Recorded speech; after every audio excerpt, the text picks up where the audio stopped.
Welcome to Haripriya home tips. இன்றைக்கி apple வீட் pancake எப்படி செய்கிறது அப்படிங்கிறது தான் பார்க்க போகிறோம். இது வந்து ஆப்பிள் சாப்பிடாத குழந்தைங்க கூட வந்து இந்த மாதிரி செஞ்சு கொடுத்தீங்க அப்படின்னா வந்து நல்லா சாப்பிடுவாங்க. டைரெக்டாக நம்ம ஆப்பிள் கட் பண்ணி அப்படியே கொடுக்கும்போது சில குழந்தைங்கள் வந்து சாப்பிட மாட்டாங்க. என்னோடய பையனும் அப்படி தான். அதுக்காக தான் நான் இந்த ரெசிபி ட்ரை பண்ணேன். வாங்க அது எப்படி இப்போ செய்யலான்னு பார்க்கலாம். ஒரு ஆப்பிள் எடுத்து இந்த மாதிரி வந்து அதோடய ஸ்கின் எல்லாம் வந்து இப்படி பீல் பண்ணி எடுத்துக்கலாம். நான் பீல் பண்ணி எடுத்துகிட்டு வந்துட்டேன். இதை வந்து இப்போது நம்ம கேரட் பொரியல் பண்ணுறதுக்காண்டி கேரட் பீட்ரூட்லாம் துருவுறதுக்கு வச்சுருக்கோம் இல்லையா, அந்த கிரேட்டர் எடுத்துக்கிறேன். கிரேட்டரில் வந்து இந்த ஆப்பிளை வந்து நல்லா கிரேட் பண்ணி எடுத்துக்க போகிறேன். இப்போது நீங்கள் 1 இயர் பேபிஸ்லேருந்து இந்த பேன்கேக் வந்து நீங்கள் கொடுக்கலாம்.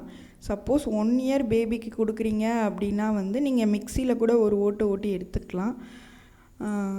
அதுக்கு மேலே இருக்க குழந்தைங்களுக்கு 1 இயருக்கு மேலே 1.5 இயர்ஸ் 2 இயர்ஸ் ஆச்சு அப்படின்னா வந்து நீங்கள் இந்த மாதிரி கிரேட் பண்ணியே எடுத்துக்கலாம்.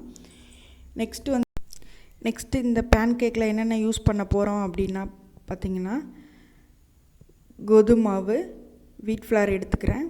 அதுக்கப்புறம் சர்க்கரை சேர்க்க போகிறோம். அப்புறம் ஒரு எக்கு சேர்க்க போகிறோம். நம்ம இந்த ரெசிப்பியில் சேர்க்குற எல்லாமே வந்து ஹெல்த்தியானது தான்.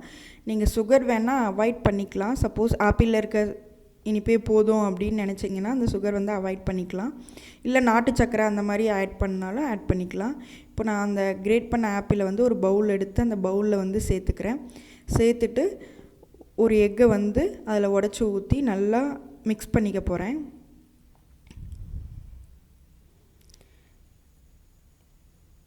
நம்ம எக்கு சேர்க்குறதுனால பார்த்திங்கன்னா இந்த பேன்கேக்கு ரொம்ப சாஃப்டாகவும் இருக்கும், டேஸ்டியாகவும் இருக்கும்.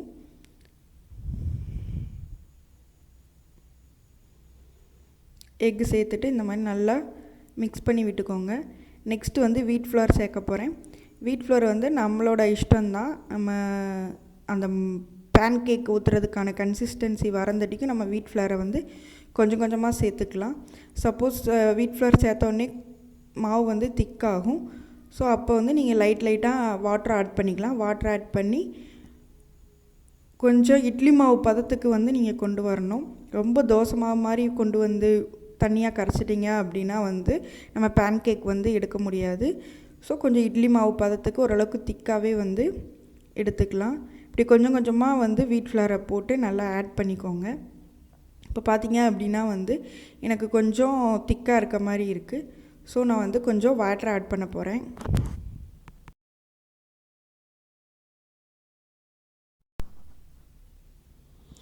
கொஞ்சம் கொஞ்சமாக ஆட் பண்ணிக்கோங்க. வாட்டர் ஆட் பண்ணி மிக்ஸ் பண்ணிக்கலாம். நான் மிக்ஸ் பண்ணி எடுத்துட்டேன். இந்த கன்சிஸ்டன்சியில் இருக்கணும். அப்போ தான் நம்மளுக்கு பேன்கேக் வந்து எடுக்க ஈஸியாக இருக்கும். நெக்ஸ்ட்டு வந்து நான் கொஞ்சமாக சுகர் ஆட் பண்ணிக்கிறேன். உங்களுக்கு ஆப்பிளில் இருக்க சுகரே போதும் அப்படின்னா, ஸ்வீட்னஸே போதும் அப்படின்னு நினச்சிங்கன்னா நீங்கள் வந்து சுகர் ஆட் பண்ணாமல் ஸ்கிப் பண்ணிக்கலாம். இல்லை அப்படின்னா வந்து நீங்கள் நாட்டு சர்க்கரை கூட ஆட் பண்ணிக்கலாம். இப்போ மிக்ஸ் பண்ணி ரெடி ஆயிடுச்சு. இதை வந்து நம்ம ஒரு பேனில் போட்டு எடுக்க போகிறோம். இப்போது ஸ்டவ்வில் வந்து நான் ஒரு பேன் வச்சுருக்கேன். இந்த பேன் வந்து நல்லா சூடாகட்டும். சூடான உடனே நான் வந்து கீ ஆட் பண்ண போகிறேன். கீ, பட்டர் எது வேணால் ஆட் பண்ணிக்கலாம். குழந்தைங்களுக்கு கொடுக்கும்போது நிறைய கீ ஆட் பண்ணி கொடுங்க. பட்டர் இருந்தால் பட்டர் வச்சு கொடுங்க. இப்போ வந்து கீ ஆட் பண்ணிக்கிறேன். கீ ஆட் பண்ணிவிட்டு இந்த பேட்டரை வந்து நான் ஒரு சின்ன தோசை மாதிரி வந்து ஆட் பண்ணிக்கிறேன். குட்டி குட்டியாக ஊற்றி குடிக்கும்போது வந்து குழந்தைங்கள் வந்து இன்ட்ரெஸ்ட்டாக சாப்பிடுவாங்க. ரொம்ப ஸ்ப்ரெட் பண்ணக்கூடாது. ஓரளவுக்கு மீடியம் திக்னஸ் இருக்க மாதிரி ஸ்ப்ரெட் பண்ணி விட்டுக்கோங்க. கண்டிப்பாக ஃப்ளேம் வந்து கண்டிப்பாக ஸ்லோவில் தான் இருக்கணும். மீடியமுக்கும் கம்மியாக தான் இருக்கணும். சிம்மில் வச்சுக்கோங்க. சிம்மில் வச்சு நல்லா வேக விடுங்க. நல்லா வெந்து வந்தனா ஈஸியாக நம்மளுக்கு வந்து திருப்பி போட வரும். ஸோ இப்போ பாருங்கள், இப்போ திருப்பி போட்டேன். இப்போ சிம்லேயே இந்த பக்கமும் வேக வச்சு எடுத்துக்கிறேன். இப்போ பேன்கேக் ரெடி ஆயிடுச்சு. பாருங்கள் எவ்வளோ சாஃப்டாக எப்படி சூப்பராக இருக்குதுன்னு பாருங்கள். இதை எடுத்துக்கிறேன். ரிமைனிங் பேட்டரை வந்து நான் அப்படி குட்டி குட்டியாக வந்து ஊற்றிக்கிறேன். இந்த மாதிரி 1 இயர் பேபிஸ்க்கெலாம் வந்து பார்த்திங்கன்னா இந்த மாதிரி குட்டி குட்டியாக ஊற்றி அவங்களுக்கு ஒரு ஃபிங்கர் ஃபுட்டு மாதிரி வந்து கொடுக்கலாம். கொடுத்தோம் அப்படின்னா வந்து அவங்க இன்ட்ரெஸ்ட்டாக சாப்பிடுவாங்க. நம்ம பெரிய பசங்களுக்கு கொடுக்குறதா இருந்தாலுமே இந்த மாதிரி டிஃப்ரெண்ட் ஷேப்பில் இல்லை குட்டி குட்டியாக அந்த மாதிரி நம்மளை க்ரியேட்டிவாக கொடுக்கும்போது பார்த்திங்கன்னா அவங்க இன்ட்ரெஸ்ட்டாக வந்து சாப்பிடுவாங்க. இப்போ எல்லா பேன்கேக்கும் ரெடி ஆயிடுச்சு.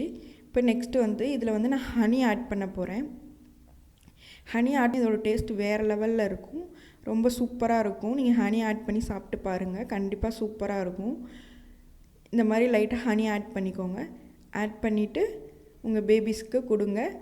பெரிய பசங்களும் சாப்பிடுவாங்க, 1 இயர் பேபியுமே நல்லா சாப்பிடுவாங்க.